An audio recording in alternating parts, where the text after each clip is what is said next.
Good morning. I just finishing up another simple lawn here. What I'm doing on this lawn to keep it simple is I'm edging all the way around the house. And then because I'm edging all the way around the house, it gives me an air gap to string trim too, which lets me keep it looking like fresh laid sod. And that way I'm not hitting the paint of the structure. Now, if I keep doing that and keep it looking good, then there's less probability that they'll put in rock beds and things like that, which cause a lot more work because there's then multiple detail lines. Or even worse than that, a lot of people are putting down stepping stones like a paver pattern, and between each one of them there's grass growing up, and I don't want the chemicals and things like that being applied. So yeah, it's in my best interest in a way to just go a full circle with the edger blade. And of course you got to watch for any utilities or something like that. And then after edging all the way around the house, then the string line can go to that air gap instead of to the paint. Also, the mow truck is doing good.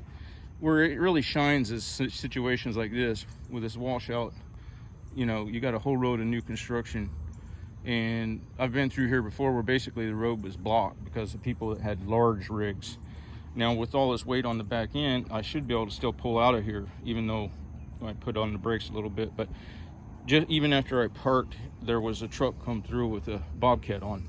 If he'd made that sugar sand turn up there and then had to stop and wait for me or something, he probably would have been stuck.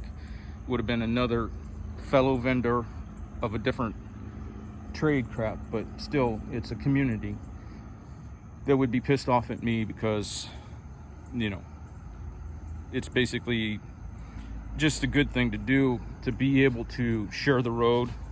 And this little truck lets me do that and get through to my route really quick. So I'm happy with it, and it's doing really well. I'm actually looking to go get another one this afternoon if the guy's available.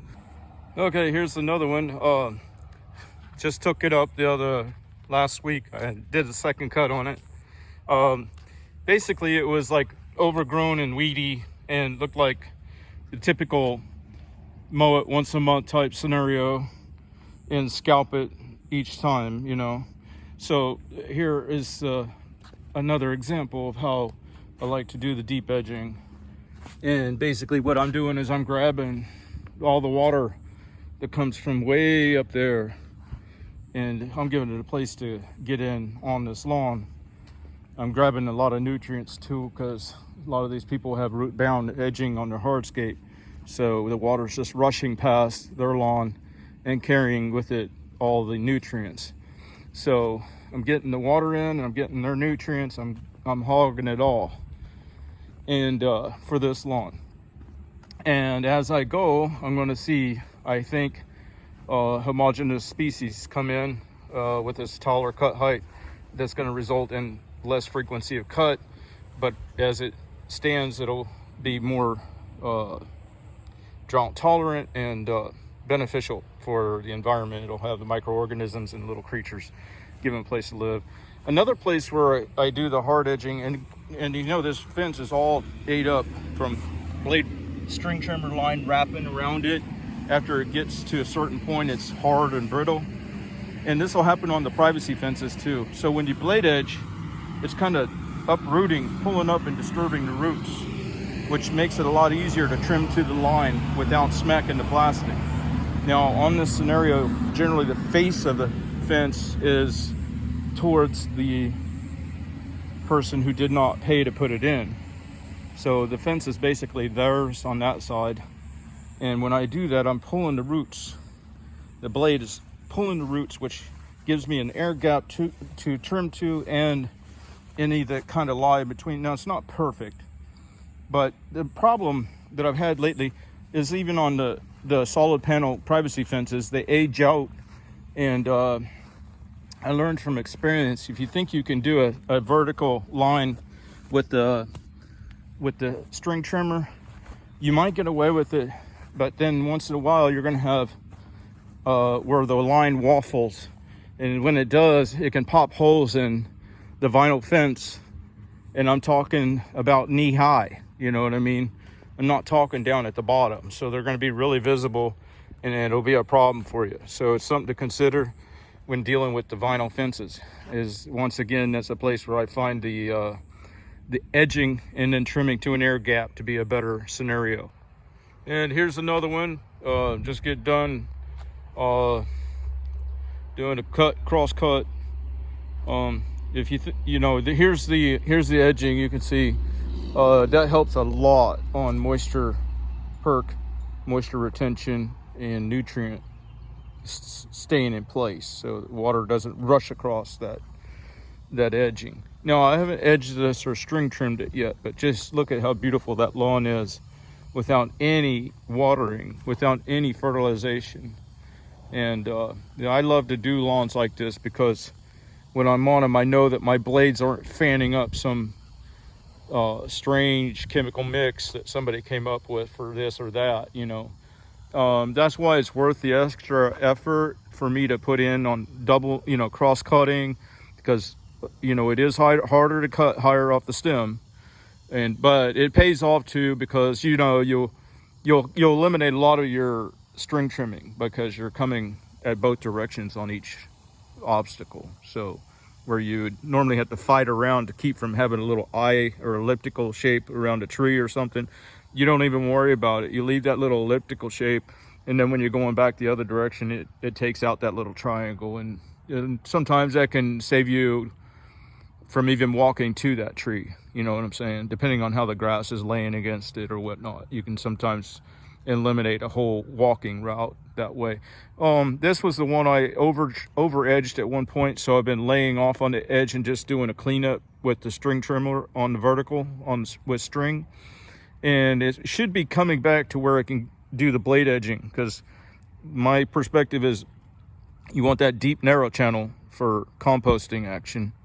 You get it too wide, the sun can get down into the bottom of it, and then it wipes out the microorganisms and it evaporates the moisture. It doesn't hold moisture long enough to compost the clippings and stuff. And here it is after the trimming. For a low cost lawn service, that's about as good as it gets, for a budget friendly. But being that they're out of town, that gives me flexibility in my schedule, and that lets me give them a cost-effective service, but with the ultimate in quality. And that's what I strive towards, is showcase style lawns that are all natural. And a lot of people say it can't be done in Florida because of the soil, but I'm here to say it can. And every bit of water we save from watering lawns, we liberate for agricultural food production, which keeps us from being sick with GMO foods. So from this beautiful lawn, and then we got to skip one. The guy's still doing it his own, but he is nice, and he has listened to some of my rhetoric.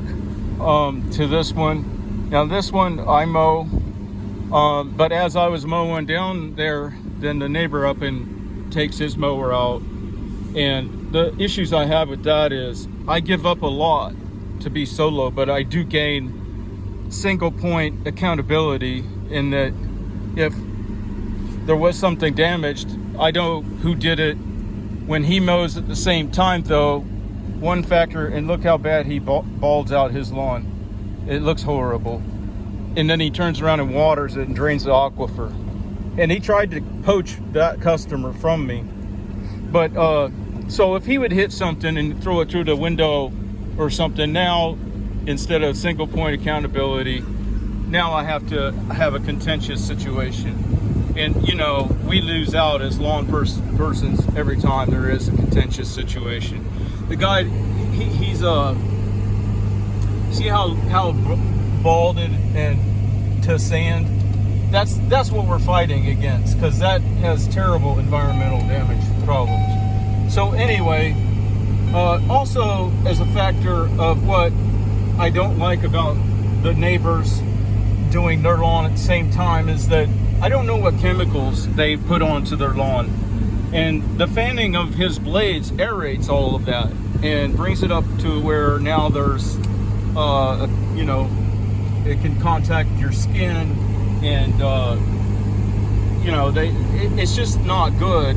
Plus, even if he doesn't have chemicals on there, with the way he's mowing, it brings up the soil-borne allergens And the grasses that he mows are going to be under stress, so they're going to have 40 times higher allergen protein load in their pollen count. So when he's wafting that into the air, then, you know, everybody breathes it. I just assume they wait until I'm done or gone or whatever, but it seems like they do this herd mentality, and if they hear the mower running, they want to jump out there and mow too. But it's not without consequence. I just want to point that out, and that is one of the things that you got to watch out for, because you don't want damage claims that aren't your fault, and you don't want health issues. All right, have a good day.